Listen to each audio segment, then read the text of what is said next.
Muito obrigado, pastor Carlos. Boa noite para todos. Estamos eu e a minha esposa, que está sentada aqui na frente. É a minha eterna namorada.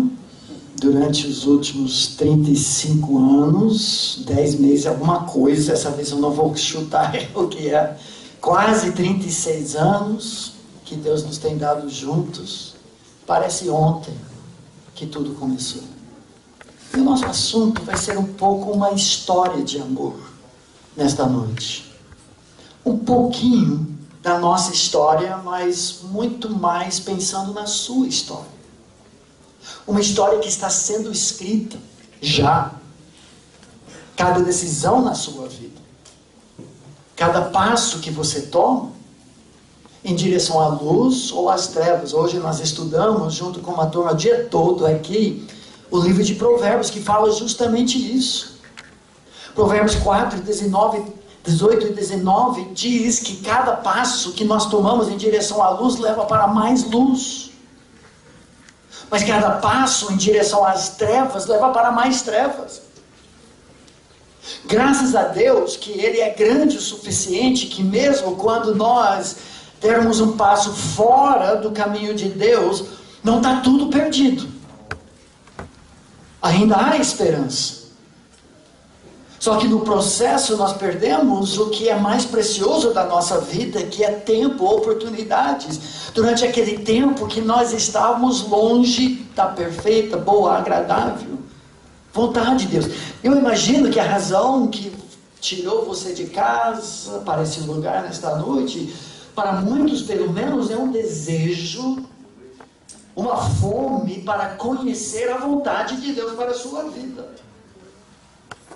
Para ter princípios confiáveis, não do que um pastor que veio do Brasil, que é gringo dos Estados Unidos, que caiu aqui de paraquedas no Japão, vai falar do seu achômetro. Não. O que a bússola da palavra de Deus nos dá como direção para nos nortear dentro da vontade de Deus, para acertar essa vontade. Eu e um grande amigo, que era meu aluno, também um dos pastores da igreja, onde também sou pastor há mais de 30 anos, pastor Alexandre Mendes, nós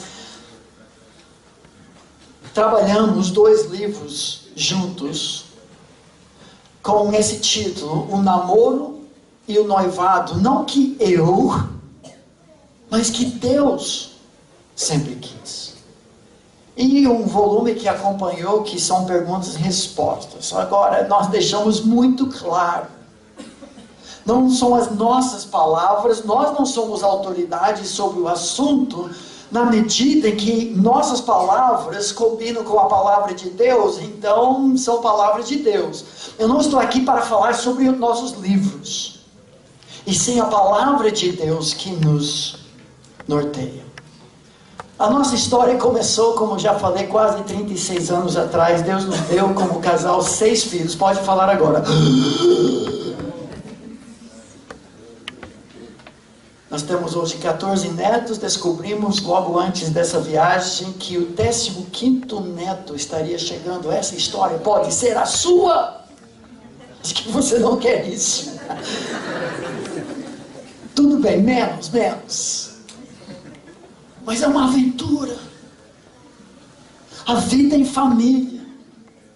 Eu diria que os últimos 2 anos têm sido entre os mais difíceis da nossa vida. 20 anos atrás adotamos uma criança do lado inferior direito, com 10 anos de idade. Altos e baixos em todo o percurso. A nossa filha acabou deixando a nossa família por um tempo, voltou mais tarde, mas depois de casar teve 2 filhos deficientes. A última que nasceu 2 anos atrás, quando nós estivemos aqui, de fato, na Coreia do Sul, e logo em seguida, aqui a Radassa nasceu cardiopata. Desde então, a minha filha e a minha esposa, não a mãe da criança, porque ela não tem condições de cuidar dos 2 deficientes, e nós adotamos uma nova geração. Uma criança cardiopata que usa traqueostomia, tem sonda alimentar, nunca comeu pela boca, respira com oxigênio, ficou 7 meses no hospital, 4 na UTI, mas nós estamos juntos nessa. 2 anos difíceis. Mudou a nossa vida, o nosso ministério de ponta cabeça, mas é uma aventura da graça de Deus. Eu não queria enfrentar ondas assim, tempestades, sem a minha companheira ao meu lado. Ela não queria fazer isso sozinha, sem... Você não queria fazer, né? Sem...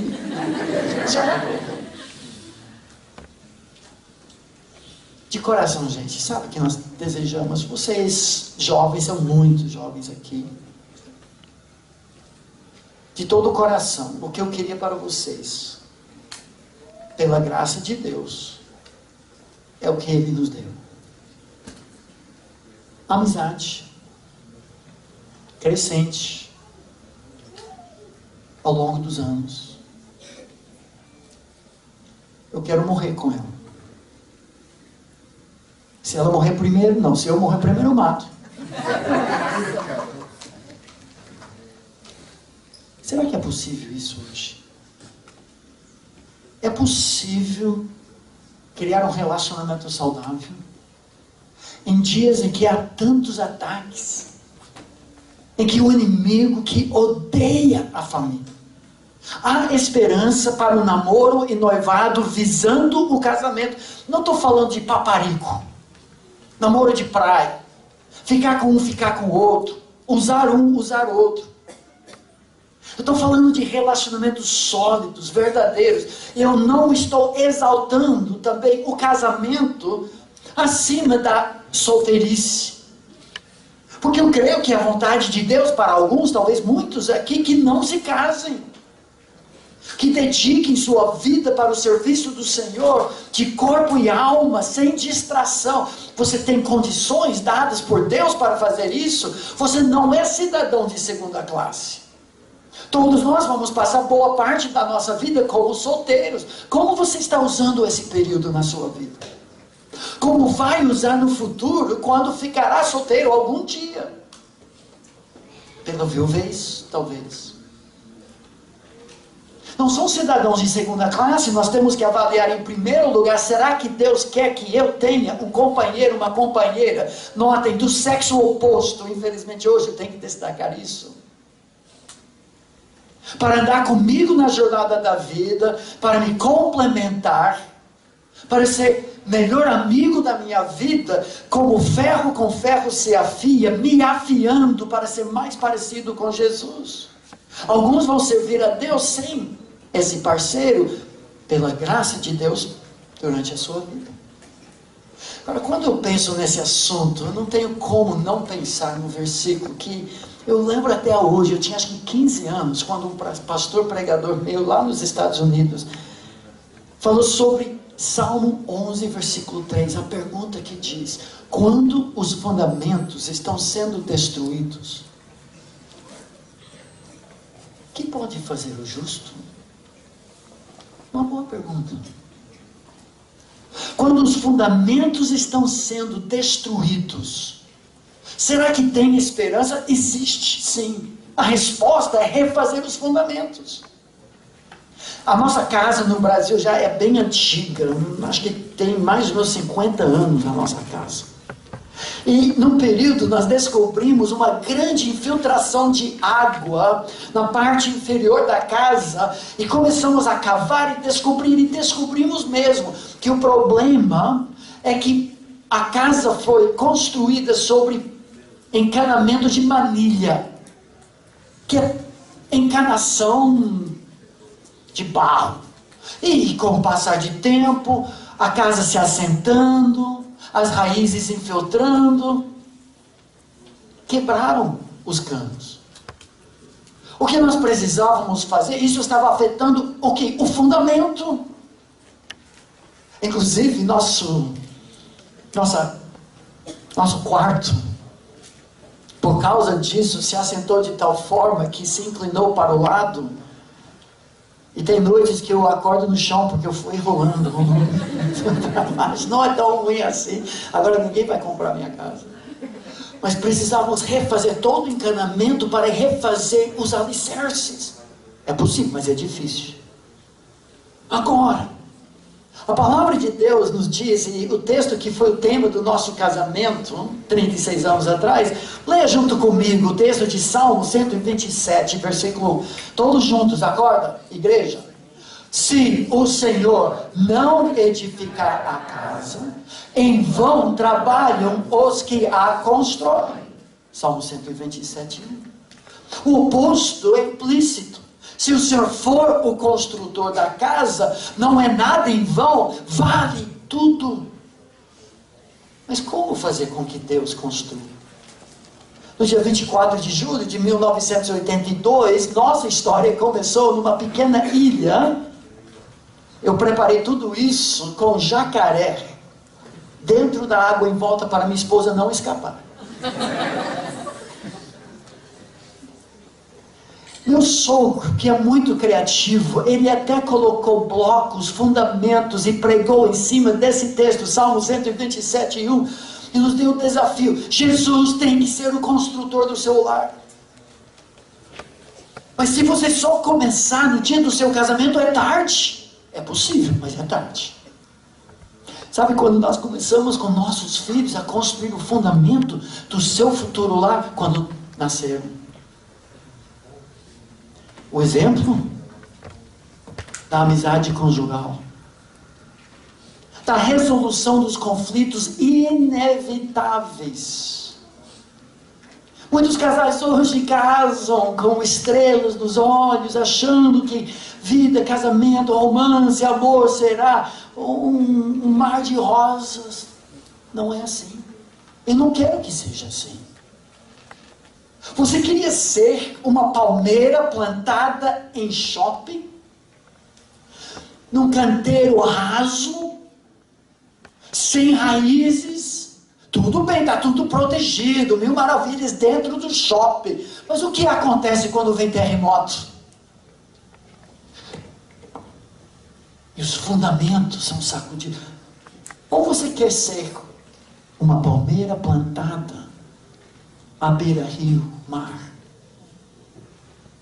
Raízes que se aprofundam no solo da graça. Raízes que se entrelaçam com a vida do seu companheiro. As tempestades vêm, o tufão vem, o terremoto sacode, os furacões, mas só fortalece, só cresce essa aventura a dois. Não é de shopping. Se você não está preparado para isso, e um dos pré-requisitos para um casamento bem-sucedido, que começa muito antes, sim senhor, no namoro e noivado, você tem que saber como vocês vão resolver conflitos, como que o óleo do perdão vai lubrificar o seu relacionamento, porque, meu amigo, você e a sua amada são que nem porco-espinhos na mesma toca. Pecadores que pecam e machucam um ao outro. E quando pecadores, porco-espinhos, numa noite fria, como nós temos bastante em Atibaia, São Paulo, nessa época, chegam junto para se aquecer, se machucam. É para eu fazer isso, não você. Se machucam. Como você vai lidar com isso? Com conflito, com pecado, com tensão. Meus amigos, se fosse só por isso, já seria uma aventura, mas não muito fácil. Só que hoje nós vivemos em dias em que confusão e caos reinam. Você deve ter acompanhado e acompanha. Eu já não aguento mais ouvir de ideologia de gênero. É nojento para mim. Os padrões são tão distantes do que a palavra de Deus trata. Mas esse é o mundo de caos em que nós vivemos. Questões de homoafetividade. Meus amigos, Deus não é contra a sexualidade quando tratamos de homossexualidade. Deus é contra o homo. Deus é o criador da sexualidade humana. Deus que fez, Deus que abençoa na sua palavra. Mas no lugar certo, com a pessoa certa, do sexo certo. A homossexualidade não reflete a unidade em diversidade do casal casado, uma expressão da própria Trindade e do amor de Jesus para com a igreja. Confusão. Pedofilia, pornografia que está comendo a alma da igreja de dentro para fora, como aqueles cupins broca que eu tenho na minha casa no Brasil, que vai penetrando as portas e comendo. Do lado de fora está tudo legal, até você encostar na porta, está tudo oco.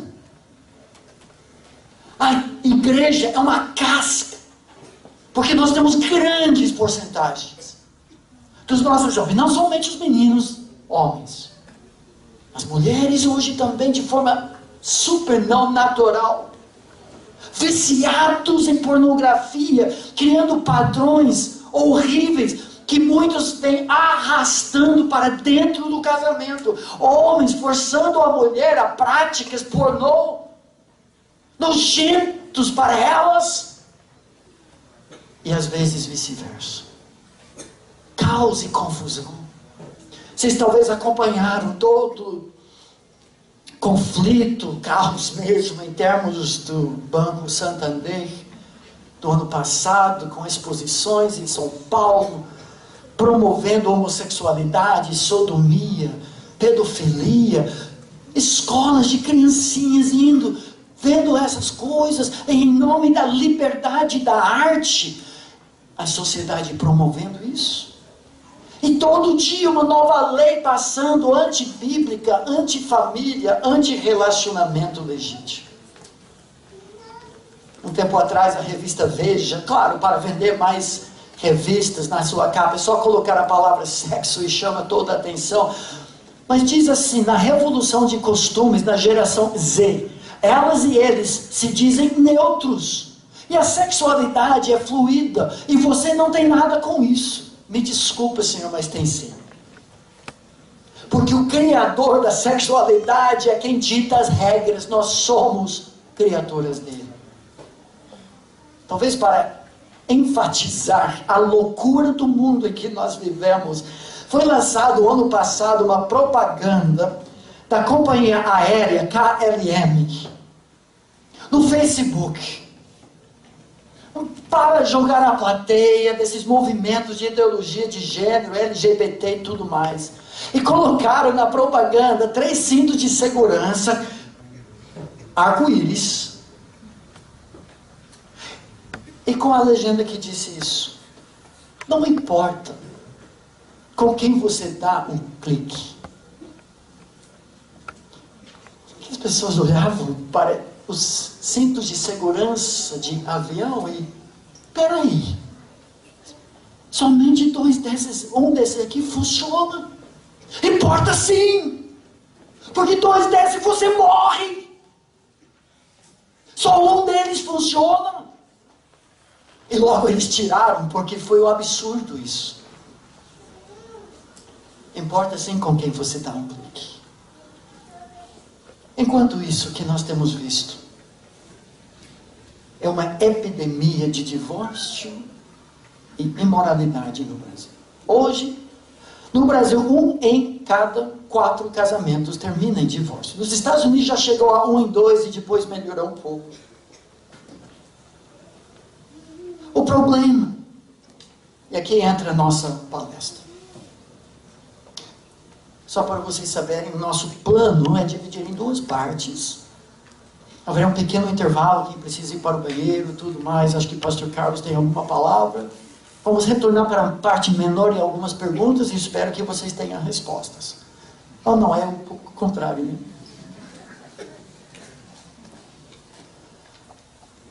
O problema é que nós vivemos hoje na igreja como se fosse uma fábrica de sapatos com defeitos. De cada 2 pares, em alguns lugares do mundo, um sai sem seu par. de 2, 1 está com defeito.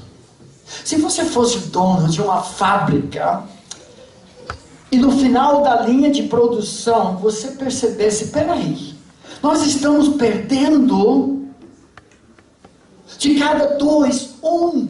É muita grana. Certa vez nós ficamos hospedados na casa do dono de uma fábrica que exportava sapatos para o mundo todo, 600 mil pares de sapato por ano. Os filhos até faziam engenharia de sapato na universidade lá no sul do Brasil. Imagina aquele homem, ele vai perder 300 mil pares de sapato, eventualmente por causa de defeito. O que eu faria, se eu fosse aquele dono, é parar tudo, agora. Mas não é isso que nós fazemos. Ao invés disso, nós continuamos produzindo casaizinhos do mesmo jeito de antes. Meus amigos, nós temos que parar alguma coisa, nós temos que rever tudo. Se a linha de produção só produz mercadoria ruim, mude-a. Se alguma coisa que nós falarmos hoje à noite para nós, talvez isso é muito radical, que assim seja.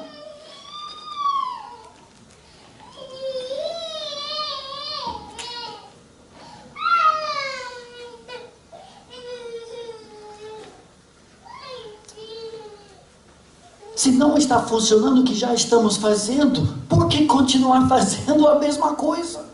Isso não faz sentido nenhum. O que nós estamos fazendo é mais ensaiar o divórcio do que preparar para o casamento. Namora com um, namora com o outro, desmancha com um, desmancha com o outro, racha igrejas, famílias que não se falam. O que você falou sobre minha filha depois que namorou seu filho? Ah, mas foi você que falou primeiro. E nós vemos isso hoje. Você quer de Deus isso? Será que estamos nos preparando mesmo? Pior ainda, o que nós estamos vendo hoje no Brasil é que 1 em cada 3 maridos traz sua esposa. Quase o mesmo número de mulheres com seus maridos. Um amigo meu fez uma pesquisa muito triste. Eu dirigi um programa de mestrado durante vários anos e escreveu a dissertação dele sobre o ministério com homens na igreja. Ele pesquisou 700 homens no Rio de Janeiro e região, frequentadores de trabalhos evangélicos com homens, e fez a pergunta: você já foi infiel à sua esposa? Entre esses 700 homens, 70% falaram sim. Você quer isso para seu casamento? Você quer fazer isso para sua esposa? É por isso que estamos aqui. Porque algo está errado. Última estatística, e nós vamos mergulhar no texto. O último ano que temos estatísticas, 2016, falando de imoralidade, que está comendo a alma da igreja. Autor evangélico, o pastor Tim Keller, nos Estados Unidos,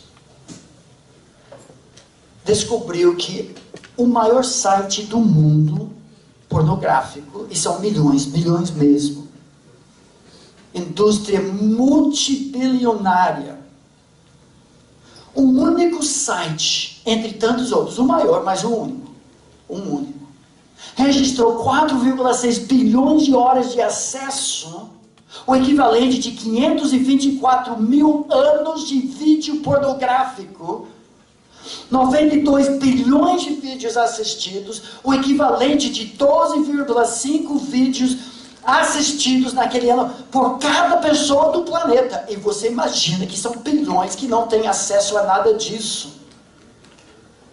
Essa é uma epidemia. E talvez mais triste de tudo isso, nessa guerra espiritual, é que crianças com menos de 10 anos de idade assistiram 22% de toda a pornografia que pessoas com menos de 18 anos assistiram.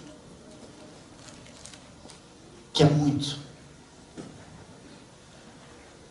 Sabe o que estamos fazendo, gente?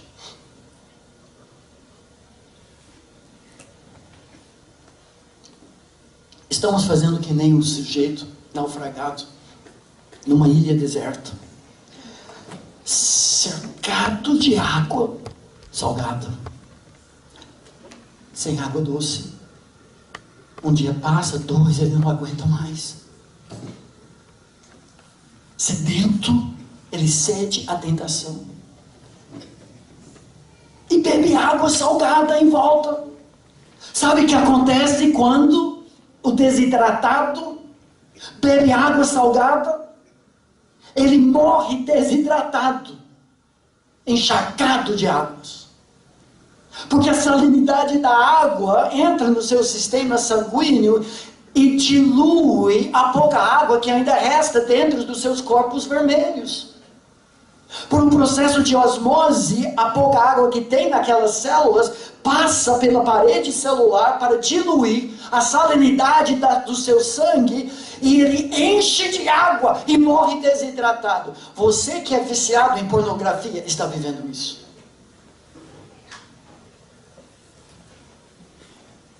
Porque é uma droga. E quer e precisa ter mais e mais e mais. E incha e não satisfaz. Porque não é o plano de Deus. Deus oferece para nós águas cristalinas em relacionamentos saudáveis que satisfazem não durante alguns minutos, um momento de autogratificação, um vídeo assistido, mas durante 60, 70 anos.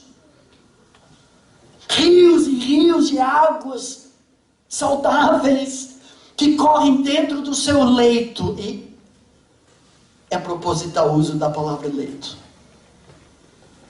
Porque quando as águas do prazer sexual correm dentro do leito que Deus designou, frutificam, trazem vida, mas quando transbordam,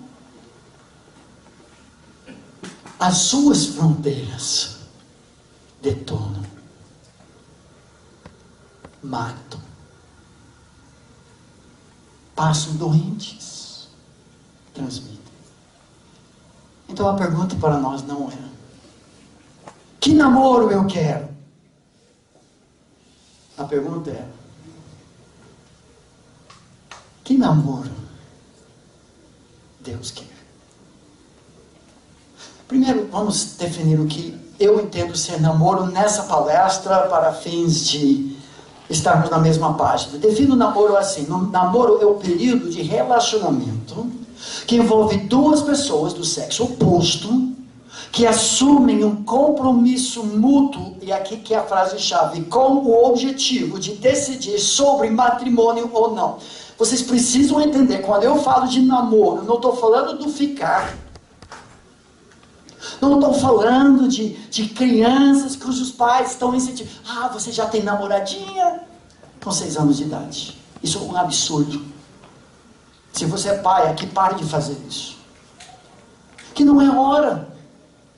À luz das decisões bíblicas que nós veremos, qualquer justificativa para uma aproximação entre pessoas do sexo oposto, que não visa um futuro, não estou falando de amizades, eu estou falando de intimidade, visa um matrimônio. Esse é o período na nossa cultura. Você sabe que a Bíblia não fala especificamente sobre o namoro. Nós não temos nas páginas das Escrituras versículos: tu namorarás com um rapaz de 2 metros de altura e 100 quilos, bonito.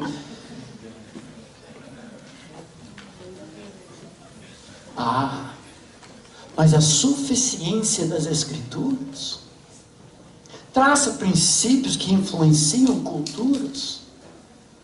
Uma cultura, em termos do namoro, que era desconhecida antes de 1900. Tem 120 anos de história, mais ou menos.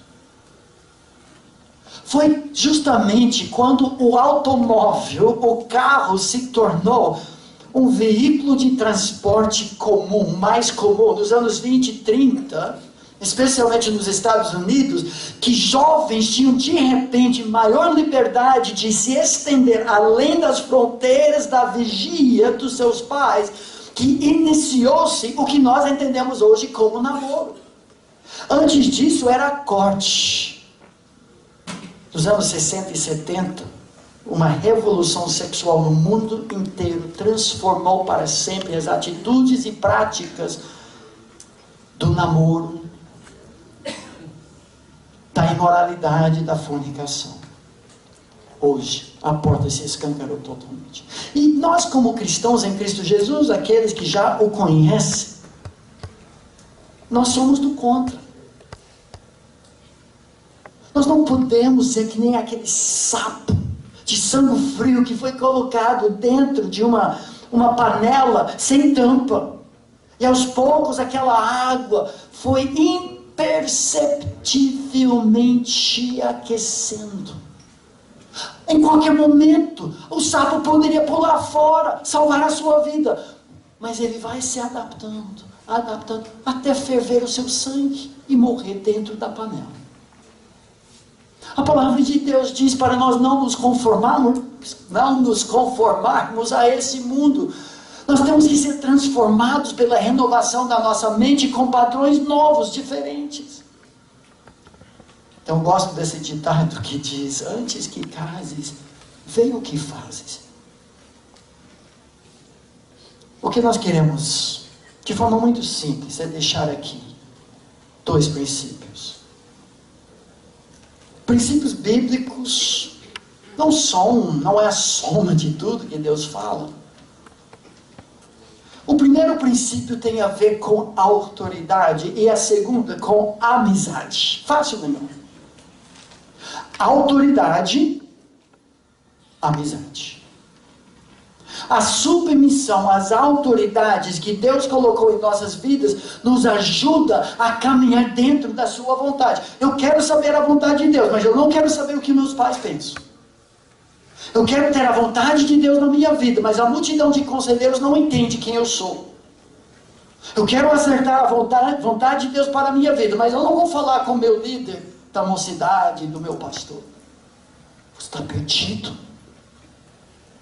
Dono do seu próprio nariz, sabe os seus próprios olhos, mas destinado ao fracasso, porque Deus usa as autoridades. Em segundo lugar, a importância de desenvolver uma amizade antes de intimidade, de ter fundamento sólido, duradouro, que envolve o que nós chamamos em casa, no período pré-namoro, com todos os nossos filhos, de uma amizade com propósito.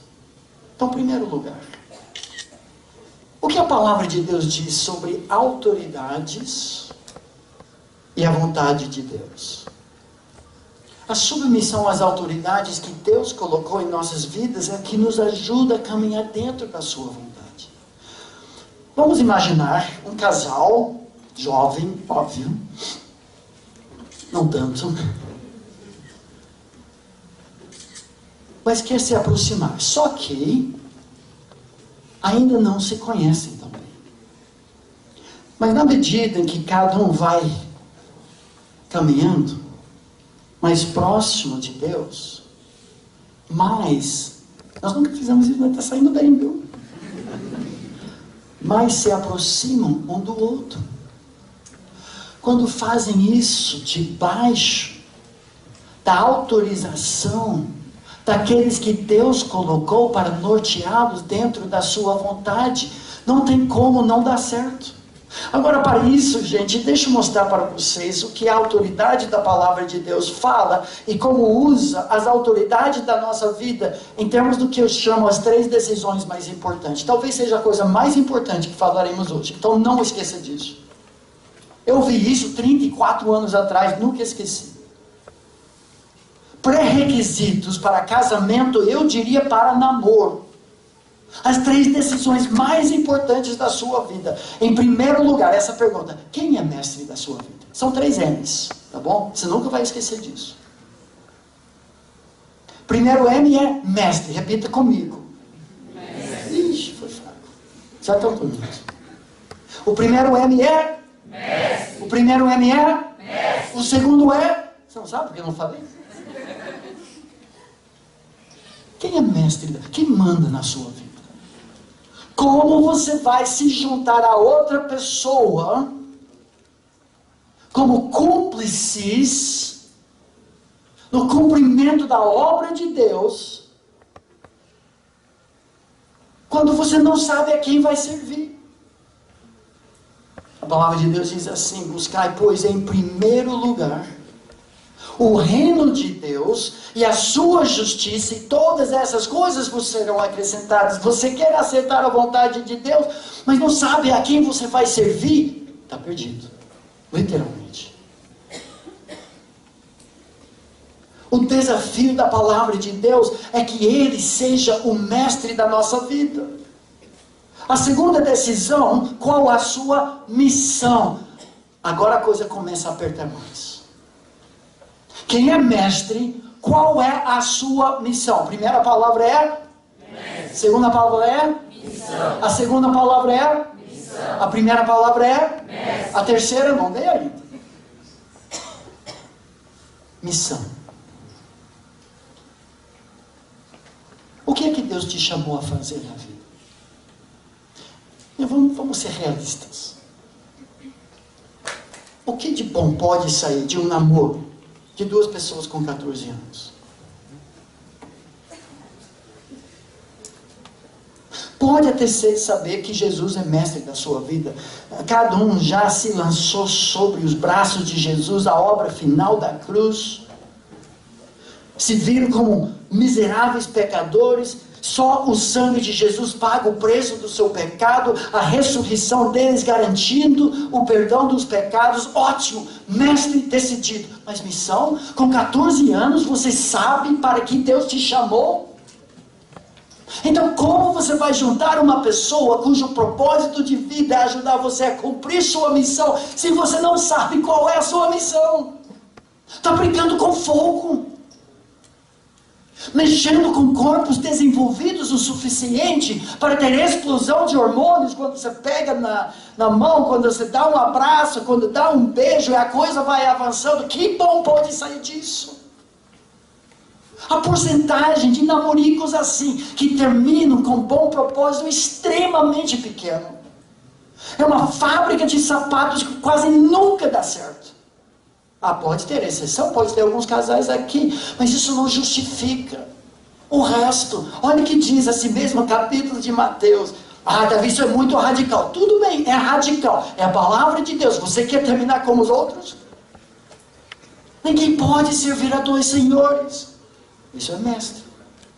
Porque há de aborrecer-se de um e amar ao outro, ou se der, voltará a um. Aqui é a missão. E desprezará ao outro. Não podeis servir a Deus e às riquezas.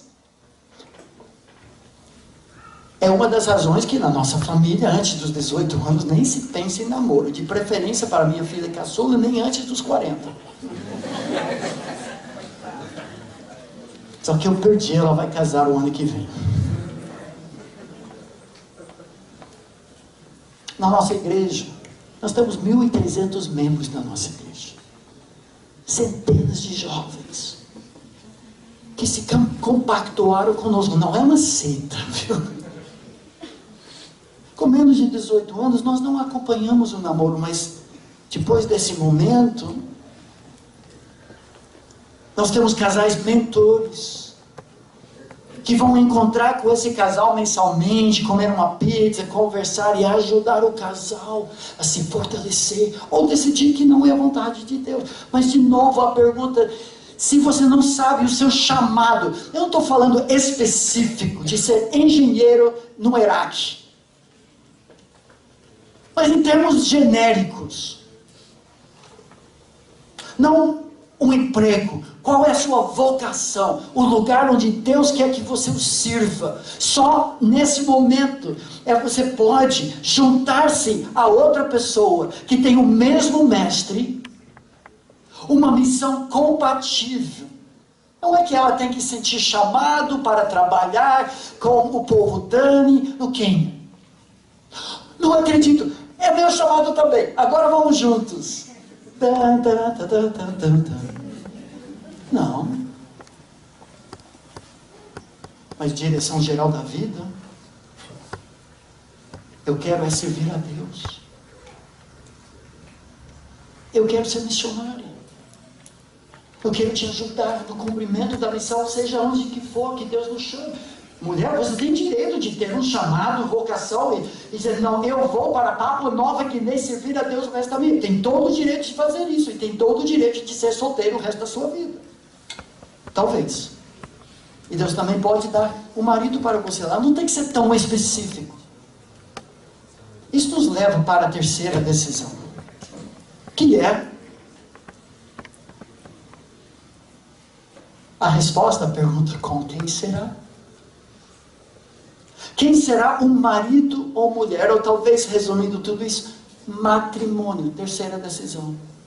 Mestre, missão, matrimônio. Mestre, missão, matrimônio. Mestre, missão, matrimônio. Uma vez decidida, quem será o seu mestre? Qual será a sua missão? Agora sim você tem condições de decidir diante de Deus. Eu devo ou não devo me casar? E caso sim, com quem será? Quem seria a melhor pessoa dentro do vasto mar de possibilidades? Não um ponto no centro do mar. Eu tenho que pescar e acertar aquela pessoa. Não, esse é o mito da vontade de Deus. Você tem muita liberdade. Dentro de mestre, dentro de missão, e que seja do sexo oposto, para constituir um jogo igual, você tem liberdade. Por isso o texto de 2 Coríntios capítulo 6, versículo 14 diz isso: não vos ponhais em julgo desigual com os incrédulos. Porquanto que sociedade pode haver entre a justiça e a iniquidade? São duas missões. Que comunhão da luz com as trevas, que harmonia entre Cristo e o maligno, ou que união do crente com o incrédulo. Alguns dizem, não, Davi, esse texto está falando sobre participação em culto idólatra de ídolos. Tem a ver, mas o texto é muito mais abrangente que isso. Como podem duas pessoas andarem juntos se não forem de acordo? O que vai acontecer e o que justifica o casamento, uma fórmula matemática que eu falo, nós desenvolvemos no primeiro livro. 1 mais 1 tem que ser maior que 2 para justificar o casamento. O que significa? Se a minha vida e a vida da minha esposa, à parte, em termos do investimento do reino de Deus, fosse maior à parte, não case. Mas se por vários motivos, necessidades emocionais, sociais, biológicas, espirituais, incompatibilidade de mestre em missão, se nós vamos reforçar um ao outro, e se o impacto da nossa vida para o reino de Deus, à luz da nossa missão, for maior juntos, case-se o quanto antes. Eclesiastes, em outro contexto, diz mais ou menos assim: se dois estão juntos e um cai, quase não fez dessa vez, o outro levanta o seu companheiro. Se um é friorenta, e que é, ela está com frio, o outro chega junto e aquece. 1 mais 1 tem que ser maior que 2, senão não justifica o casamento. Imagina, então, duas pessoas com 2 mestres diferentes. Não chega a lugar nenhum. Imagina 2 pessoas com missões diferentes. Se anulam. Isso chama-se o jugo desigual. Um bode e um jegue. Não chega a lugar nenhum. São mais ou menos assim.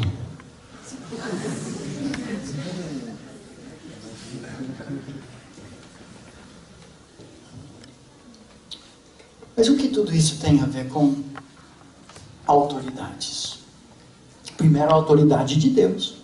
3 decisões: mestre, missão patrimônio. Mas a palavra de Deus diz que Deus usa, coloca autoridades como guarda-chuva em nossas vidas, justamente para nos proteger da chuva diabólica. O namoro escondido não é de Deus. Um grupo chamado Novo Sentimento, alguns anos atrás, lançou essa música sobre namoro escondido, que diz: é melhor esconder essa nossa paixão. Não precisa ninguém saber, vão querer te julgar, vão até te dizer que eu vou te fazer sofrer. Ficar contigo escondido para nenhuma outra pessoa se envolver na relação e acabar com o nosso amor. Não vamos deixar ninguém saber, é melhor deixar tudo em segredo. Eu confesso que morro de medo da gente terminar. Não vamos deixar ninguém saber, não vamos deixar ninguém notar. É melhor namorar escondido. É gostoso o amor proibido, nada vai nos separar, nada vai. É errado. Essa relação não vai durar nada. Fascinante ver no livro do Cântico dos Cânticos, um livro inteiro da Bíblia escrito para nos ensinar sobre amor, romance, casamento e sexo, nesta ordem. O amor de Salomão para com a Shulamita é um amor aberto. Seu estandarte sobre mim é o amor. Ele declara, todo mundo sabe, faz bem. As pessoas olham e dizem: como você ficou melhor quando você começou a namorar fulano. Mas quando as pessoas falam: você mudou para o mal, corra. Para isso, gente, Deus nos deu pessoas preciosas ao nosso redor, especialmente na família de Deus. Que privilégio. A nossa cultura nos ensina que a autoridade dos pais encerra quando o filho atinge 18 anos. Agora você é dono do seu próprio nariz. Mas essa ideia não se encontra na palavra. Nada sagrado sobre 18 anos. De fato, há mais decisões importantes tomadas depois dos 18 anos do que antes.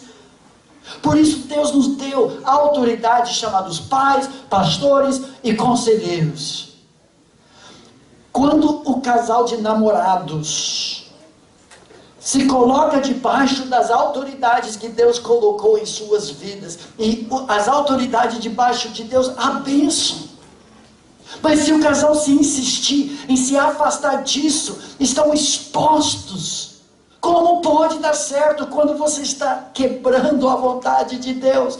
Se as autoridades, por exemplo, se os pais falam: não, você não vai casar com cristão, você tem que casar com budista, ou shintoísta, ou seja que for. Agora não. Agora, respeitosamente, você tem que ficar debaixo da autoridade de Deus. Eu queria que a minha esposa chegasse aqui para me ajudar, porque eu queria terminar essa primeira parte. Autoridade, amizade. Primeiro princípio, não é um namoro escondido, é aberto, escancarado, abençoado, aconselhado, debaixo dos pais, debaixo de líderes espirituais e debaixo de Deus.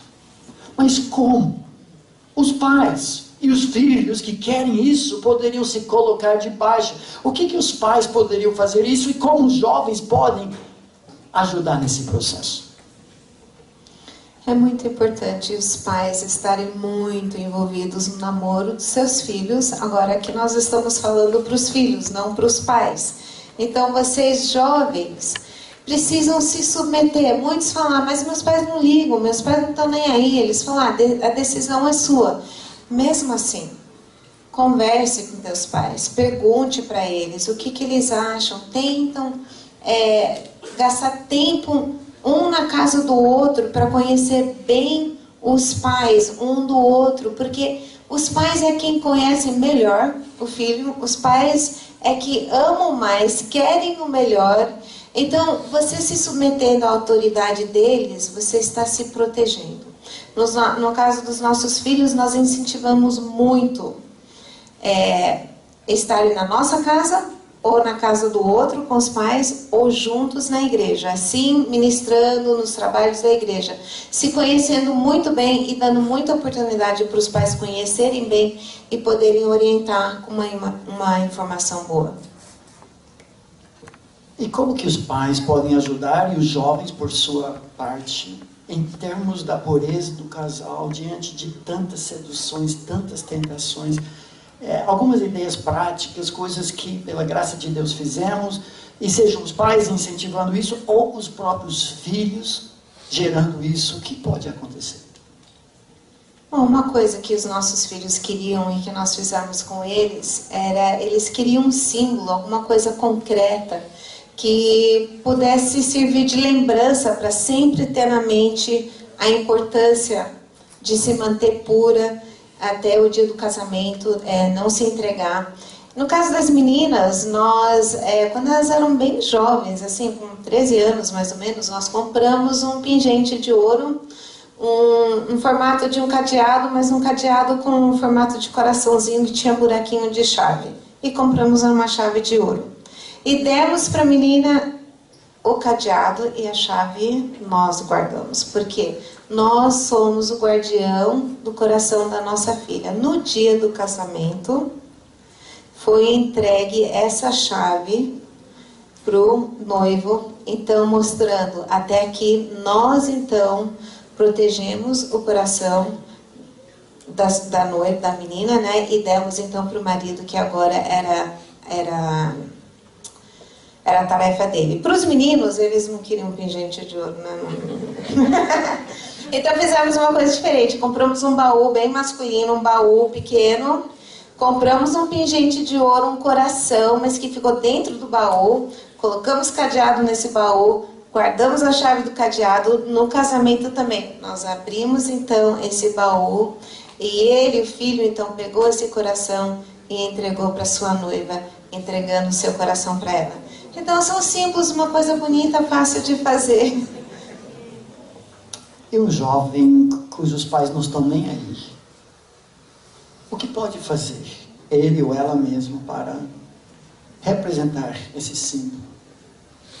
Pode ser que seus pais não tenham interesse em fazer isso. A nossa nora, mesmo de família evangélica, é tudo, mas era algo que os pais não tinham pensado em fazer. Mas ela ouviu essa palestra quando era adolescente e ela mesma comprou um pingente de ouro, um coraçãozinho, colocou numa tornozeleira. Era uma coisa, ela com Deus, que ela não contou para ninguém, até o dia do casamento.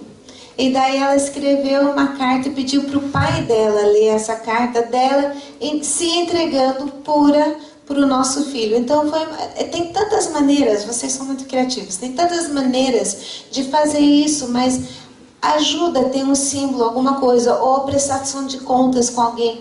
Tudo que puder te ajudar a se manter pura é uma coisa boa. Essa foto aqui é no casamento da nossa filha. Como ela tem 3 irmãos, como parte do casamento, os 3 irmãos entraram carregando a caixa que dentro tinha a chave poderosa, né?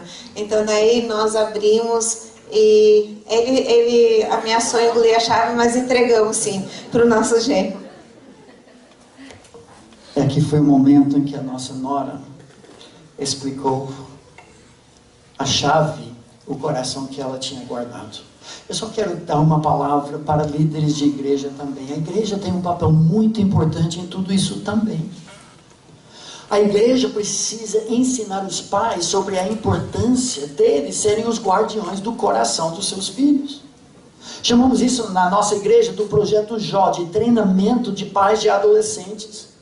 Precisamos instruir os jovens acerca dos padrões bíblicos quanto ao casamento. Eu elogio a liderança aqui fazendo exatamente isso, disponibilizando uma palestra nesta área, porque é uma área que nós não falamos muito na igreja. E temos que manter um alto padrão no que diz respeito. Divórcio, recasamento, fugindo dessa opção e dando modelos para os nossos jovens, não de palmeiras plantadas em canteiro de shopping, mas sim resistentes, que resistem os furacões da vida. O princípio da autoridade, que Deus usa as pessoas que Ele mesmo colocou como responsáveis em nossa vida para nos direcionar dentro da vontade dele.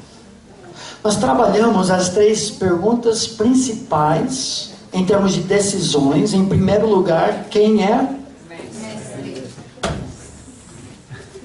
Em primeiro lugar, quem é? Mestre. Qual a sua missão? Com quem será o matrimônio? Foi fraco. Então, mestre, missão, matrimônio.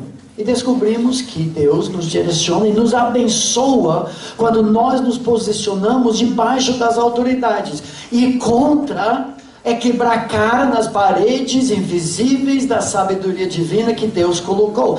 Agora nós queremos trabalhar um outro assunto, outro princípio que influencia na área de namoro, noivado, embora a Bíblia não fale desses termos, a amizade.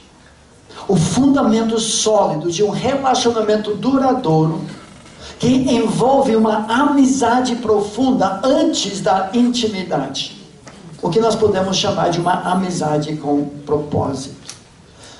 A palavra projetada aqui, talvez você nunca viu antes.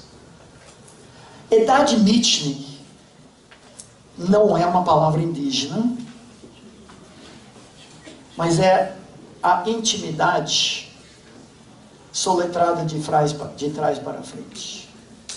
Invertida. E esse é o maior perigo, especialmente nos dias em que nós vivemos.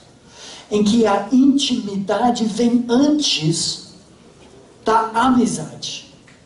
E nesse caso, nós acabamos construindo os alicerces do nosso relacionamento sobre a areia movediça de algo que não é suficientemente sólido para sustentar a casa do nosso lar. Amizade antes de intimidade.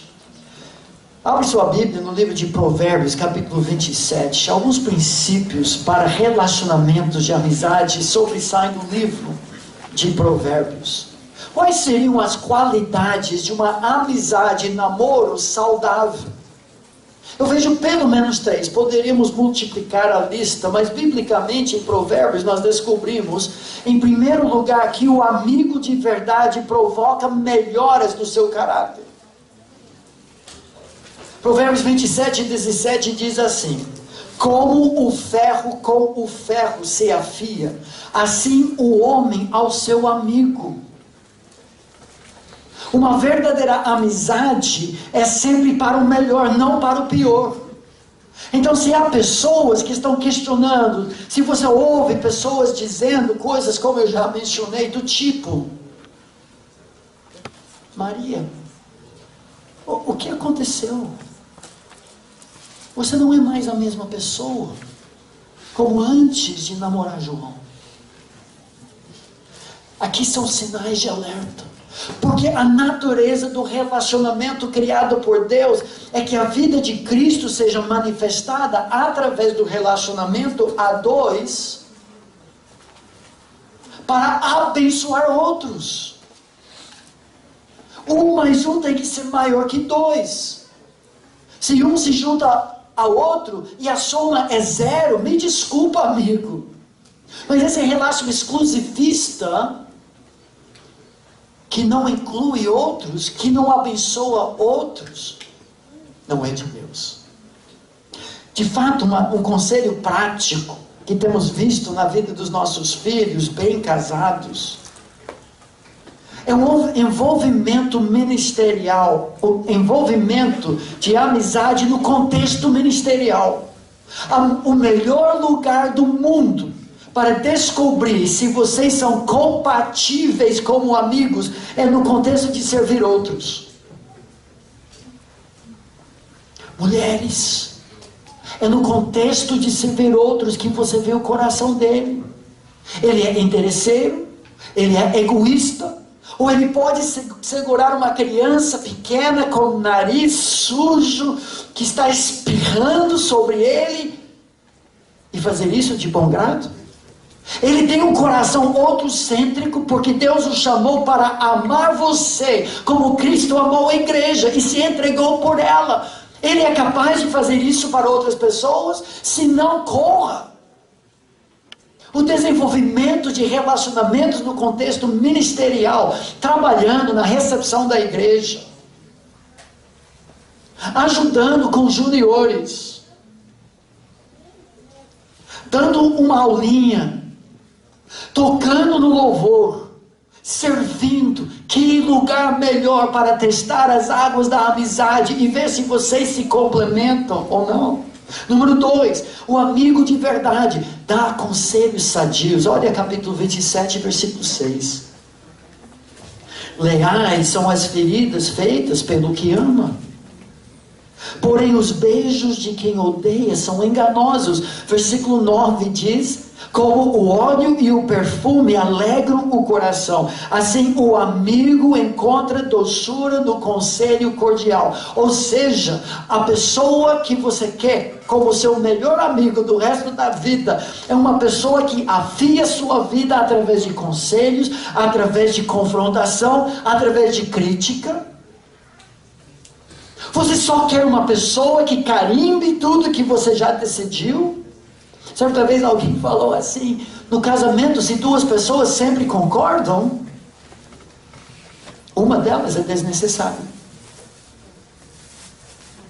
Homens, esse é um problema que nós temos. Nós só queremos alguém que faça o que nós entendemos, o que nós queremos. As diferenças, porém, nos fortalecem. É justamente aqui que nós criamos uma maturidade através do conselho sadio. Ele é uma pessoa sábia, está crescendo no conhecimento de Deus ao ponto de que outras pessoas o procuram para conselho. Ela é uma pessoa em quem você pode, menino, confiar para direcionar a sua vida. Parece que ela conhece o coração de Deus e te ajuda, e quando você segue aquelas ideias, aqueles conselhos, dá certo. Opa, essa é uma amizade saudável. O amigo é fiel, não é interesseiro. O amor bíblico sempre quer o melhor do outro antes do seu. A maioria dos namoros não são assim. Olha Provérbios 27:10, mesmo capítulo. Não abandones o teu amigo, nem o amigo de teu pai. Nem entres na casa do teu irmão no dia da tua adversidade. Mais vale o vizinho perto do que o irmão longe. O amigo de verdade não te larga. É fiel em todas as dificuldades. O fato é que no livro de Provérbios, o que nós encontramos são esferas de amor dentro do que nós chamamos de amizade. O namoro saudável constrói devagar, passa pelas etapas. Nós vemos isso muito no livro de Cantares, em que tempo sempre é o maior aliado. Quem come apressado, come cru. Paciência. O livro de Cantares faz isso através de um refrão, nesse cântico que se repete 3 vezes, em que a sulamita, a noiva, clama para suas amigas: conjuro-vos, ó filhas de Jerusalém, pelas gazelas e servos do campo, que não desperteis, nem acordeis o amor, até que este o queira, não apresse o amor. Tempo é o maior aliado. Não é como aquela liquidação no shopping. Você tem que comprar agora, ou nunca mais vai ter essa oferta. É mentira de vendedor. Você não tem que se vender para o namorado ou namorada, se é amor de verdade. O primeiro relacionamento, você começa como colegas.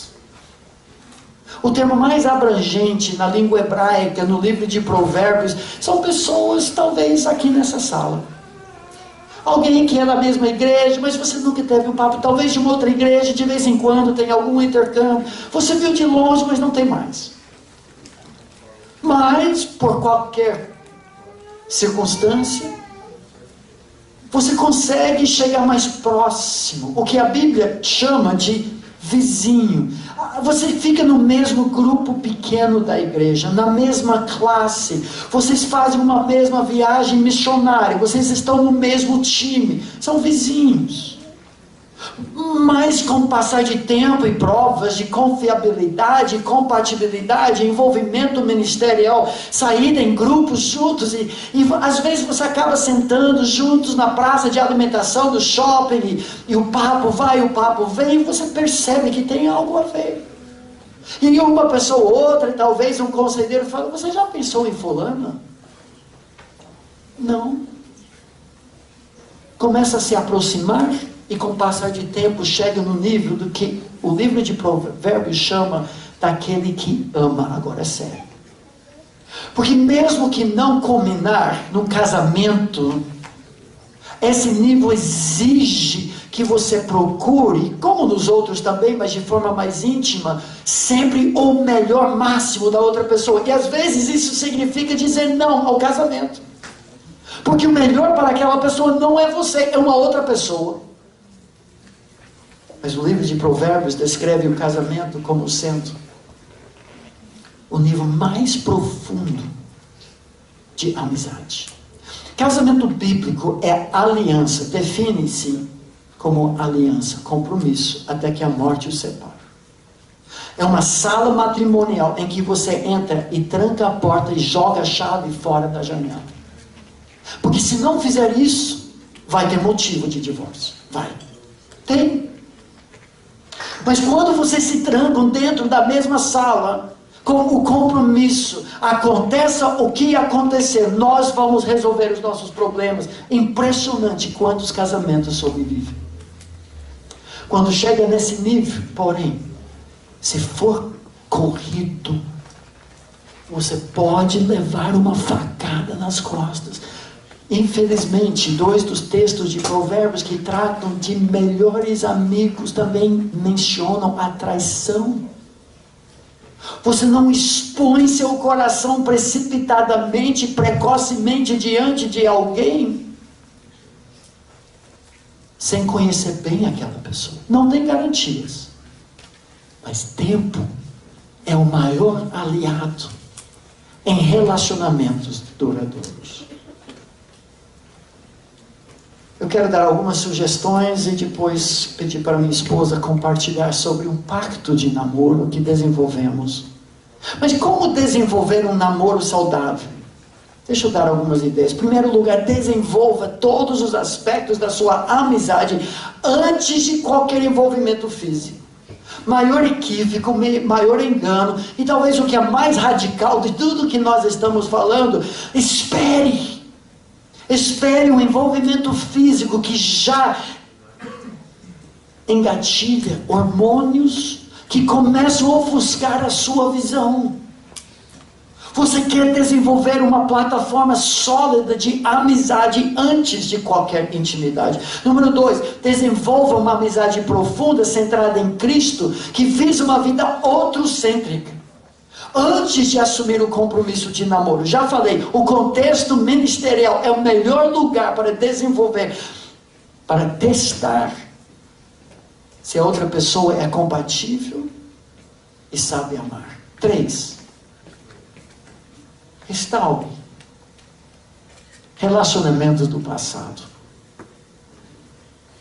Relacionamentos que não foram de acordo com a vontade de Deus.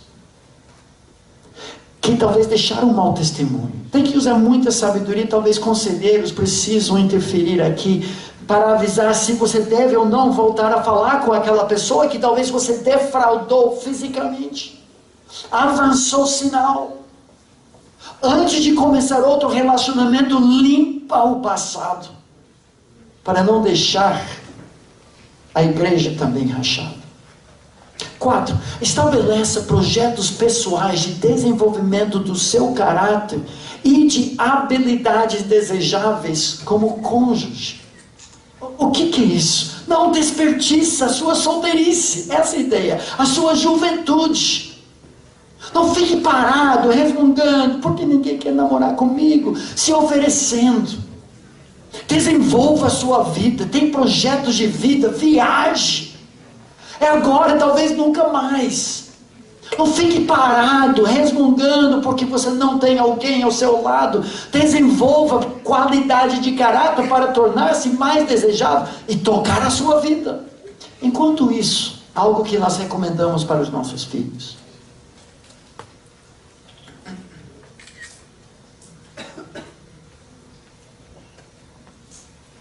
Que tal, diante de Deus, fazer uma lista?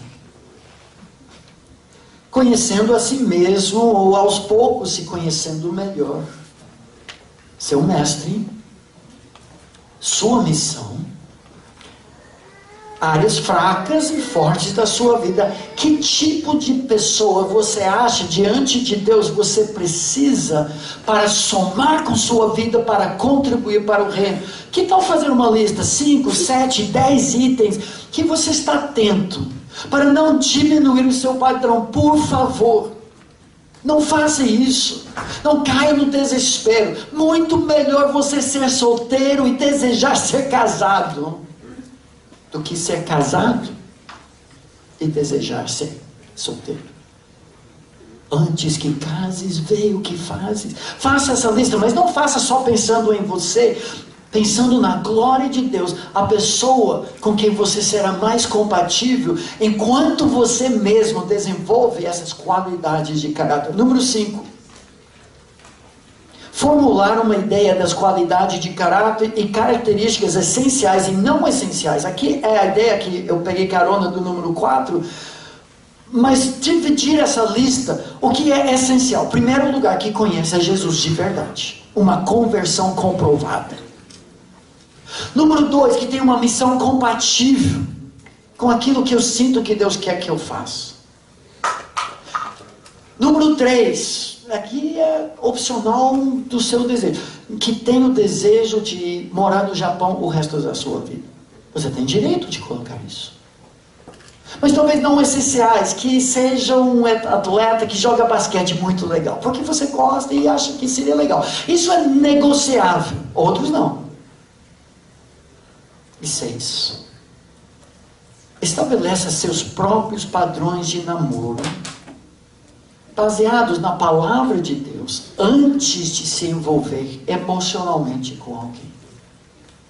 Diante de Deus, você tem que saber o que você fará e não fará para manter a sua pureza. Uma das coisas que nós fizemos junto com nossos filhos, e nós vamos terminar com isso e depois abrir, se alguém tem alguma pergunta, não sei se alguém quer moderar isso ou se vamos só receber de vocês. Pode explicar o que a gente tem feito e, mesmo não tendo pais fazendo isso, como eles poderiam adotar um pacto semelhante? Nós fizemos um pacto com os nossos filhos para eles avaliarem bem, pensarem bem essa ideia de namoro, que tipo de pessoa e tudo mais, e para nós estarmos bem envolvidos na vida deles. Então, no nosso caso, eles eram bem jovens, antes de pensar, antes de ter idade de namorar, mas já para eles irem aprendendo qual seria o padrão da nossa família para o namoro. Então, no nosso pacto tem realmente bem mais coisa do que aqui, mas é mais ou menos essa ideia. Vou namorar somente com uma pessoa crente. Tem que ter o mesmo mestre. Vou namorar somente com crentes com o mesmo compromisso de Deus. Essa pessoa está crescendo, está conhecendo mais e mais a Deus, ele é comprometido com a obra de Deus, com a pessoa de Deus. Vou namorar somente com o encorajamento das autoridades que Deus colocou em minha vida. Se as pessoas que são autoridades, sejam meus pais, sejam líderes na igreja, estão contra, então eu vou confiar que Deus está usando essas pessoas para me mostrar algo que eu não estou enxergando. Então não vou namorar se for contra as autoridades na minha vida. Vou evitar contato físico até chegar ao compromisso mútuo visando o casamento. Se eu estou namorando simplesmente como um passatempo, não está certo isso. Mas uma vez que eu sinto e a outra pessoa sente, não, Deus está nos levando em direção ao casamento, só nessa hora, então, teremos qualquer tipo de contato físico. Para os nossos filhos, nós colocamos tudo isso por escrito numa folha de papel E eles assinaram, nós assinamos com data, colocamos numa moldura e fica pendurado no quarto deles. Foi uma coisa visível, uma coisa nossa, que eles liam para lembrar, esse é o pacto que eu fiz para a proteção deles, porque nós desejávamos tanto que eles tivessem um namoro sadio, que levasse para um casamento sólido. Eu esqueci de algo que eu queria também dar para vocês. Qual seria a progressão normal e natural de um namoro saudável? Primeiro, envolvimento com pessoas do sexo oposto em grupos maiores e no contexto de ministério. Segundo, envolvimento com a pessoa em quem está interessado junto com outros familiares. Eu precisei, isso é bem radical mesmo, eu não entendi nada disso na época, mas por um concílio familiar da minha esposa, eu tinha que viajar dos Estados Unidos para o Brasil em 1980, a custo próprio, passar 8 semanas em estágio familiar, junto com alunos do Seminário Bíblico Palavra da Vida, onde hoje eu leciono, para no final daquele tempo receber a permissão ou não de namorar a minha princesa, a princesa deles. Mas o que é isso?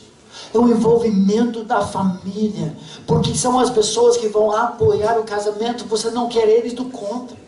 Finalmente, aos poucos, você gasta mais tempo individual com a pessoa oficializando o que era um namoro, melhor, uma amizade com propósito, para então namorar, noivar e casar.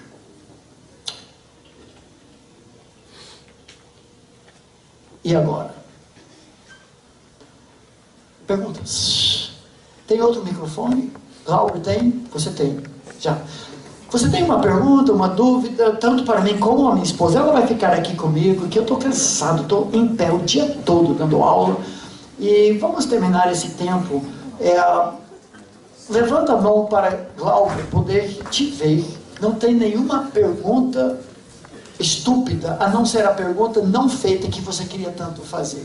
Se você tem a dúvida, outros têm também. Então, seja de pais, adultos, solteiros, jovens, meninos, meninas, seja quem for, pode falar. Nós vamos passar diretamente para a segunda pergunta, porque nunca ninguém quer fazer a primeira, tá bom? Então, a segunda pergunta, qual é? Coragem, gente. Levanta a mão onde você está e me leva o microfone. Já tem lá atrás. Pode ser qualquer coisa. Fala no microfone, por favor. Isso. Estão me ouvindo? Tá. Se eu estou afim de uma pessoa, como é que eu chego na mãe dela e conquisto ela? Porque a gente tem que conquistar a família, certo? É boa a pergunta. Eu estava tentando pensar numa piada, mas não consegui. Você destacou algo que não falamos, que eu acho essencial, é você ter a coragem de falar com os pais dela. Entendemos que é a responsabilidade do rapaz fazer isso, sabendo os padrões da família e tudo isso. A permissão de namorar, eu creio que deve abordar o pai.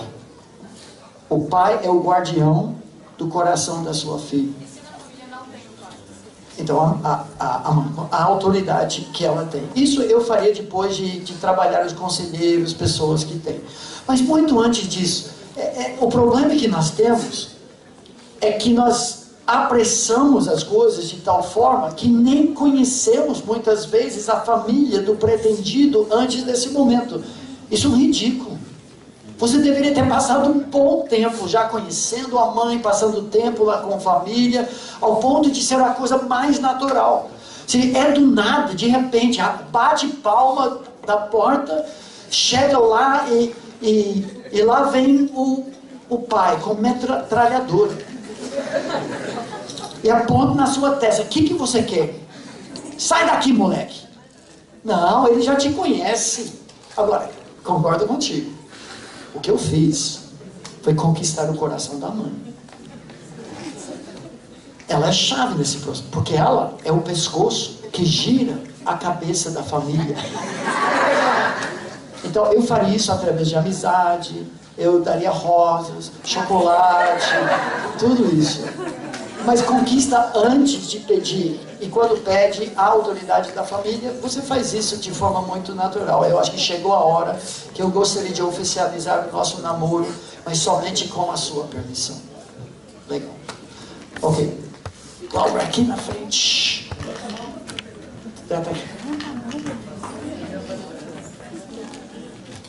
Ok. Vivemos na época da tecnologia. E muitos namoros são feitos online.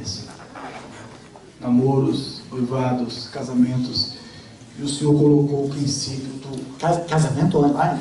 relacionamento. Ah, ok. Eu sei que eu já estou meio atrasado, mas essa ideia já... A ideia é como aconselhar nossos jovens, os pais, esse tipo de relacionamento que está tão frequente em nosso meio. Ok, eu preciso dizer que eu não sou contra. Nós já realizamos talvez quatro casamentos internacionais de pessoas que se conheceram pela internet. Tem perigos e tem vantagens. Você tem que filtrar bem, que tem muita sedução, tem muito engano. Gente, parêntese aqui, falando de tecnologia... Ah, obrigado. Eu não aguento. Não, você...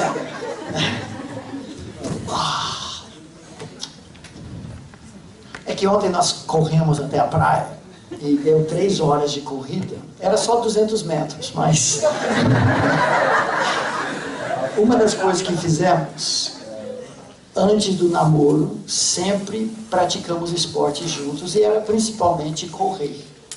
Hoje, depois de 2 cirurgias, hérnias de disco e tudo isso, a gente corre 1 vez, 2 vezes por semana, mas ainda fazemos isso juntos. É muito bacana. Mas é por isso que estou quebrado hoje.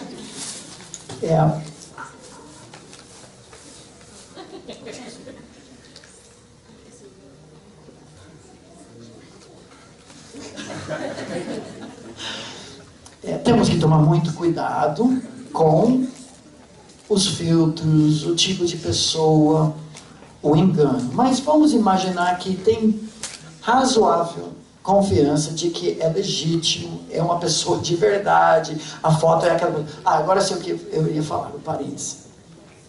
Gente, por amor de Deus, nunca envie nenhuma mensagem, nenhuma foto que você não queria que o mundo todo visse, porque vai ver. Eu não entendo. Jovens mandando fotos íntimas e achando que www não significa World Wide Web, ou seja, o mundo todo vê. Vocês sabem disso melhor do que a minha geração. Não faça isso. Não posta absolutamente nada comprometedor do seu testemunho, que você não queria daqui a 30 anos, quando você é candidato para vereador da sua cidade, que alguém desenterre e mostre para o mundo: olha só, esse é o nosso vereador, nossa vereadora. Por favor. Agora, voltando para a sua pergunta, a vantagem, qual a vantagem de um relacionamento? Digamos com alguém de outro país, longe, mas parece que tem tudo a ver, mesma missão, mesmo mestre, mesma missão, objetivos de vida, compatibilidade. É que você desenvolve uma amizade sem intimidade física precoce. É seguro. Você está no Japão, ela está no Brasil. Difícil acontecer alguma coisa. Mas fuja das fotos. Nos casamentos que nós trabalhamos, nenhum faliu. Já casei 4 pessoas. Agora, em algum momento tem que haver convivência. Tem que haver envolvimento familiar. Mas a princípio não sou contra. Eu sou a favor de muita cautela, envolvimento de autoridades. Nós ouvimos recentemente de um caso que alguém, que era colega de turma anos antes, entrou em contato, falou: estou procurando uma esposa. Ela mostrou para os pais e falou: cai fora. Cara que faz isso, né, Só que ele foi insistente, eles foram conversando, desenvolvendo, mostrou de novo para os pais. Vamos ver um pouco, promover um encontro, casar. Então é possível, mas precisa de muita cautela. E a vantagem, que é uma recomendação para todos os relacionamentos, é desenvolver na esfera intelectual, espiritual, através da comunicação profunda, aspectos de amizade. E isso fortalece o relacionamento. A tecnologia pode nos ajudar. Ok? Outra? Aqui na frente, lá atrás. Eu quero namorar uma menina de outro ministério. Eu devo ir para a igreja dela, ela deve vir para a minha. Como que pode fazer? Vocês têm que plantar uma igreja.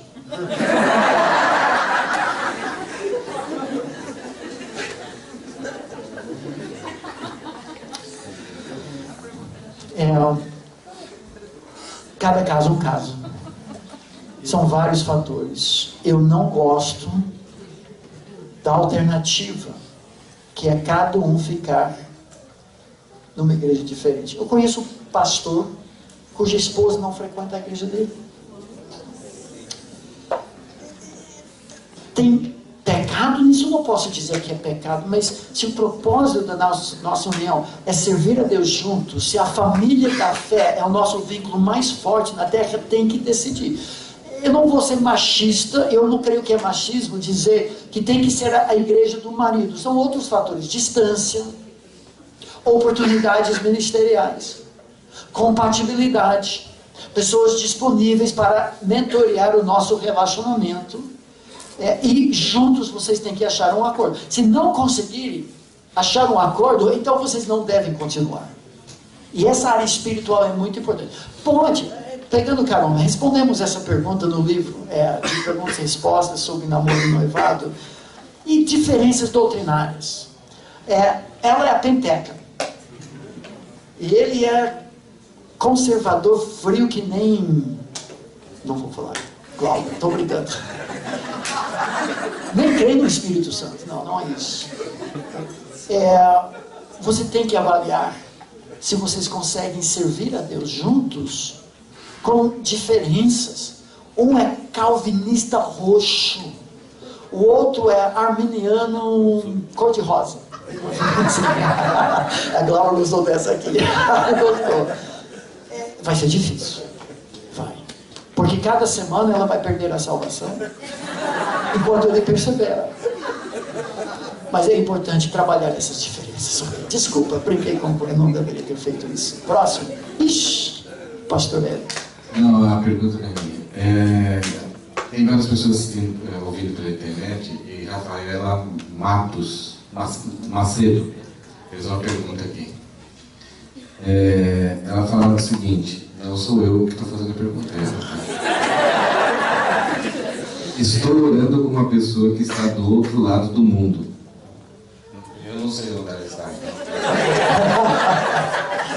Há um ano e estamos aguardando a confirmação e aprovação de Deus. Porém, sou solteira e ele já teve um casamento com filhos há 4 anos atrás. O motivo da separação dele os deixa livre para um novo relacionamento. Eu deveria dar uma chance? Infelizmente perguntou para a pessoa errada quanto a isso. A minha perspectiva quanto ao divórcio e o recasamento é que o recasamento é proibido para todos, a não ser na viuvez. Então, falando que biblicamente, suponho que é por causa de um adultério da parte da esposa, mas eu não posso responder essa pergunta como a pessoa gostaria, porque eu não entendo que há qualquer motivo que justifique, à luz da palavra de Deus, que justifica um recasamento. Eu entendo que Jesus categorizou todo recasamento como um adultério. Não um adultério perpétuo, não é que trata a pessoa como cidadã de segunda classe e se recasou. Creio que há espaço para arrependimento, envolvimento na igreja e tudo mais. Agora, vamos imaginar que é a viuvez. Que aquele homem casado, perdeu a esposa, tem 2, 3 filhos, ela é solteira, nunca casou. Eu não vejo problema nenhum no casamento, mas há desafios. Assim como tem desafios, nada biblicamente contra, quando pessoas de duas raças diferentes, de duas culturas, há desafios. O japonês que casa com o brasileiro vai ter muita adaptação. E a sabedoria dita, nós temos que ver se nós conseguimos superar diferenças culturais para sermos um time unido para o futuro. Nesse caso, eu não vejo nada que desqualifique o casamento. Não é para procurar sinais, maravilhas, visões, sonhos. É para comprovar.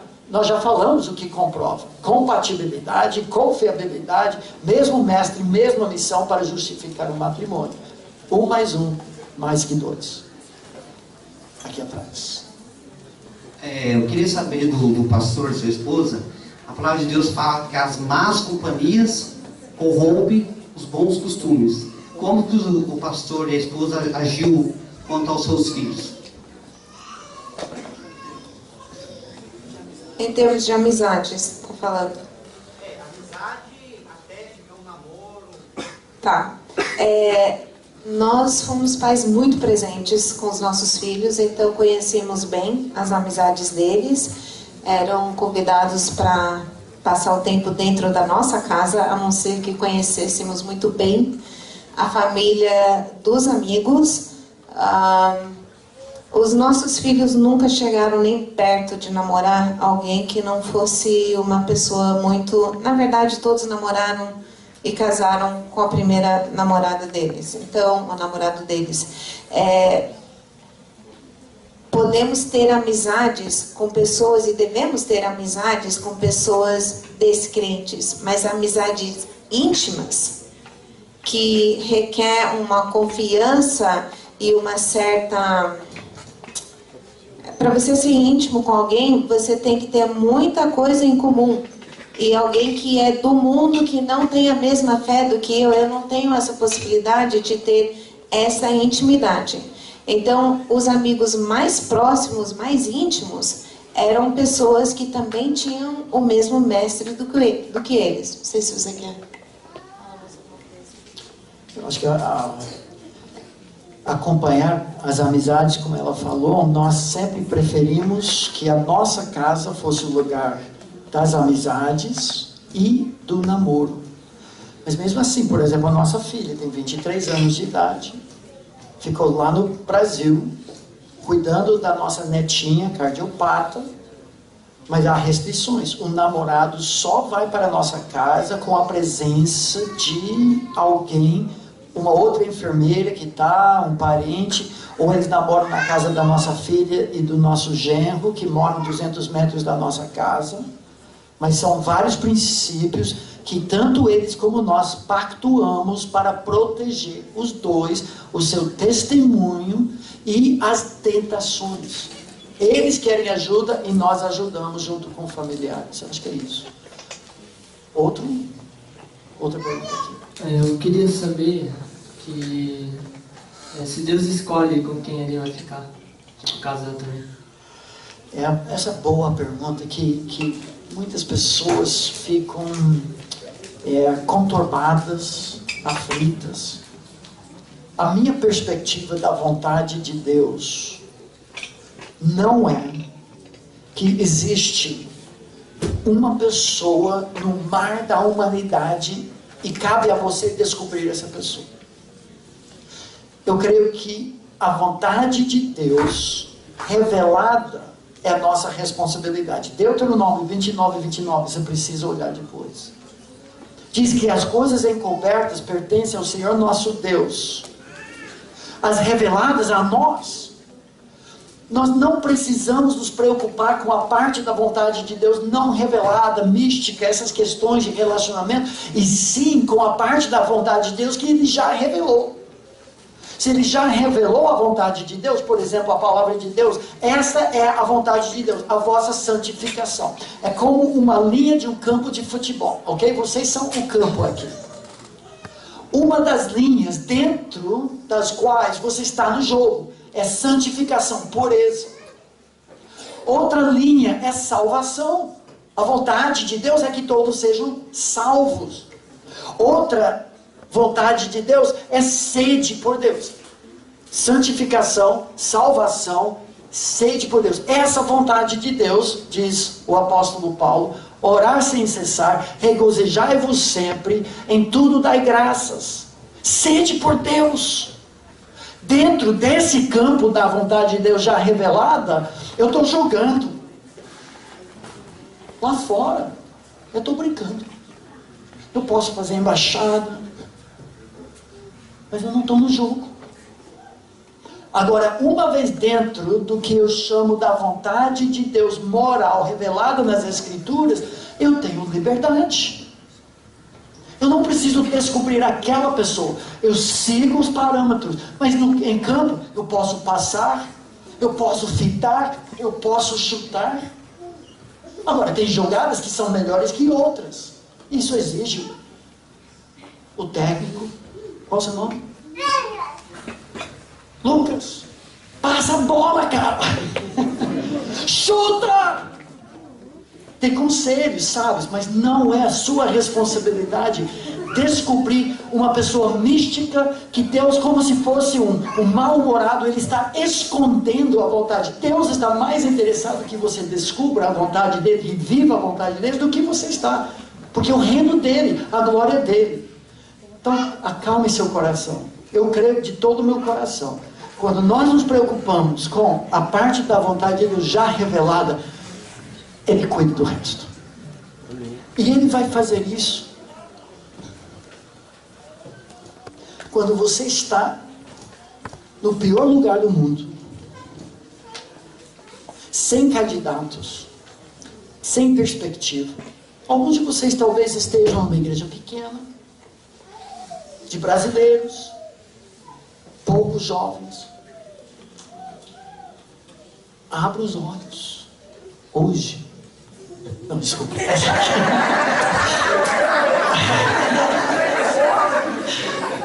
Ela está aqui. O livro de Cantares conta a história. Canta e conta a história de uma jovem shulamita trabalhando debaixo de um sol forte, longe do palácio, preta, que não foi padrão de beleza na cultura dela, calos nas mãos, quando um dia Salomão chegou no canto remoto de Israel e encontrou a Cinderela, e ela se tornou a princesa. A providência de Deus vai suprir a sua necessidade. Quem come apressado, come cru. Espere, não procure um ponto no centro do mar, mas preocupe-se com a vontade de Deus já revelada. Devido ao pouco tempo que temos, só mais duas perguntas, tá? Ok. Do Marcel Duas. e do Thiago ali no fundo. Vamos. Boa noite, pastor. Boa. Minha pergunta é a seguinte. O pastor disse durante a palestra que o pastor pastoreia uma igreja com 1.500 membros. Eu sou um de 9 pastores. E nisso o pastor disse também que existem mentores dentro do ministério da igreja, né? Sabemos que numa sociedade o indivíduo ele tem o seu valor e a obrigação do pai e da mãe instruir os seus filhos para que essa micro comunidade se torne uma grande comunidade e todos ajam em favor de toda a sociedade.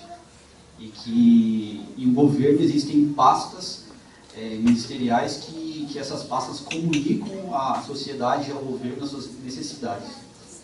Diante disso, como que o pastor trabalha na igreja com esses mentores, orientando os pais e os jovens, como nós estamos vendo muitas dúvidas dos jovens, minha filha também tem dúvidas que assim, às vezes são difíceis para nós pais responder pelo pouco conhecimento bíblico e até mesmo uma faculdade intelectual para que possamos responder bem eles. Ok. E quanto a esses mentores, está lidando com a igreja no sentido de instruir os pais e assim os nossos filhos terem mais segurança em estarem buscando os pais e também os mentores dentro da igreja? Rapidamente, a igreja oferece para jovens com mais de 18 anos, se os pais querem deixar filhos menores namorarem, é problema dos pais. Mas a igreja se envolve nos casos de jovens que já estão adiantados e maduros. Esses casais são amigos da família, amigos do casal, que têm casamentos não perfeitos, longe disso, normalmente casados mais de 5 anos, mas não tão velhos que não lembram como que é namorar, noivar, preparar um casamento e tudo isso. É sugerido um encontro por mês com esse casal de mentores, sair para comer uma pizza, um lanche, algo simples. Recomenda-se na nossa igreja, vários deles usam o nosso primeiro livro, que a minha esposa mencionou, estabelecendo alicerces como guia. E acaba sendo um aconselhamento pré-nupcial ao mesmo tempo. Você tem toda a razão que há assuntos não confortáveis ou que pontos cegos, talvez, que os pais não veem. Por exemplo, nós viajamos o mundo todo dando esse tipo de casados mesmo, todos os estados do Brasil, escrevemos livros, mas a nossa filha e o namorado, nós não aconselhamos. Quem faz isso é o pastor de jovens da igreja.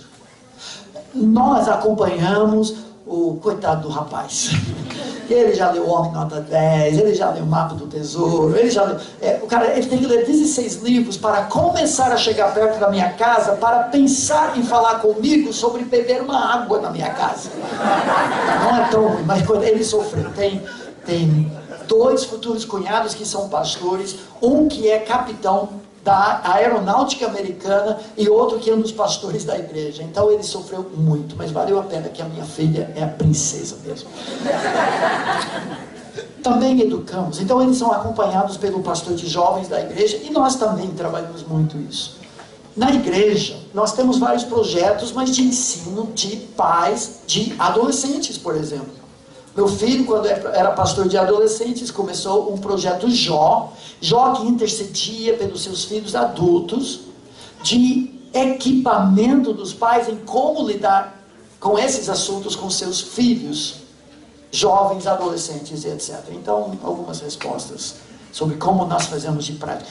Eu vou falar mais uma coisa. Até recentemente, me parece que talvez já houve a primeira exceção. Vocês não vão acreditar nisso, mas estou nem aí, que eu vou embora segunda-feira. Numa igreja que tem 38 anos, hoje tem 1.300 membros, fiz uma frequência de 1.000 pessoas no culto da noite e 800 no culto da manhã, 2 cultos no domingo. Das pessoas da nossa igreja, criadas na igreja com esses padrões, até recentemente, talvez ainda hoje, não houve até agora sequer um divórcio. Nenhum. Divórcios houve, mas pessoas que chegaram muito depois, ficaram pouco tempo, já estavam em crise. Mas os que seguiram esses padrões foram criados na igreja. Isso é um milagre, gente. Nos dias em que nós vivemos, o que estamos dizendo é quando você tranca a porta e joga a chave fora da janela. Uma vez eu joguei a janela fora da chave, mas não deu certo. Joguei a chave fora da janela. Resolvem-se os problemas. E Deus é glorificado. Davi, essa posição é muito radical, é dura demais para a pessoa divorciada e tudo isso. Não há muito graça para essa pessoa. Mas sempre se fala em graça para o divorciado. E a graça para a vida de vocês. A graça que visa a próxima geração e o exemplo dos pais, quando não há saída, você resolve o problema e o jovem vê, esse negócio do casamento é sério. Se eu entrar, eu fico.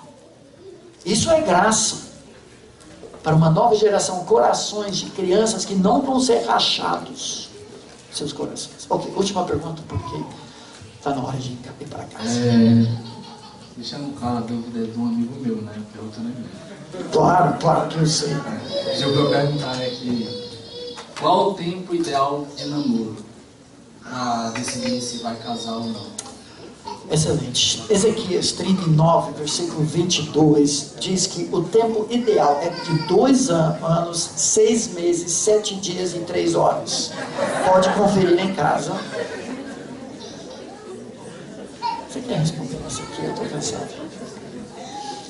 Cada caso é um caso, depende muito quanto já conhece, se desenvolveram bem uma amizade antes, quanto tempo tiveram juntos, quantas situações diferentes eles puderam observar um ao outro, a idade deles, né? Você está começando a namorar com 18 anos, ainda tem toda a faculdade, tem tudo para fazer, ou se já se formaram da faculdade, se conhecem, já sabem que é mestre em missão, tá tudo ali. Uma pode ser rápido, outra pode ser demorada, depende muito. Mas tem que se conhecer o suficiente para ter certeza que os dois têm o mesmo mestre, a mesma missão, para os pais ou familiares conhecerem o suficiente para ver, não, realmente esses dois dão certo, eles um provoca melhoras no outro, tem que ter algumas coisas assim, o tempo suficiente, mas dá para ser relativamente rápido se os dois realmente conseguem se conhecer e cumprir esses critérios.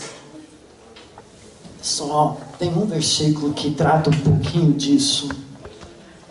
Eu creio que muitos casais estão esperando tempo demais, esperando ter tudo que seus pais adquiriram ao longo de 25 anos de casados, antes de casar. E não é assim.